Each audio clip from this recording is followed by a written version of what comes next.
मालमत्ता नोंदणीसाठी तासनतास रांगेत उभं राहण्याचा त्रास आता संपणार का?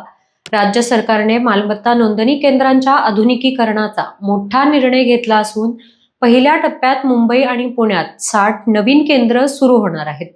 वाढती लोकसंख्या, वाढलेले व्यवहार आणि जुनाट सुविधा यामुळे नागरिकांना प्रचंड गैरसोयींचा सामना करावा लागत होता.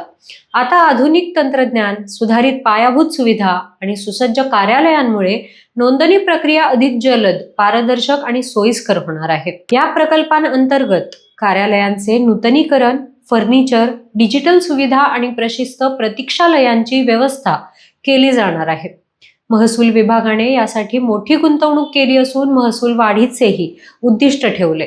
नव्या केंद्रांमुळे गर्दी कमी होईल, वेळ वाचेल आणि नागरिकांना अधिक चांगला अनुभव मिळेल असा विश्वास व्यक्त केला जातोय. मुंबई आणि पुण्यातील यशस्वी अंमलबजावणीनंतर राज्यातील इतर शहरांमध्येही हा उपक्रम राबवला जाणार आहे.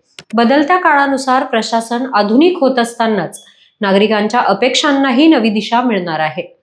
आता पाहायचं इतकंच आहे, ही सुधारणा खरोखरच नागरिकांच्या दारात सुलभ सेवा पोहोचवते का?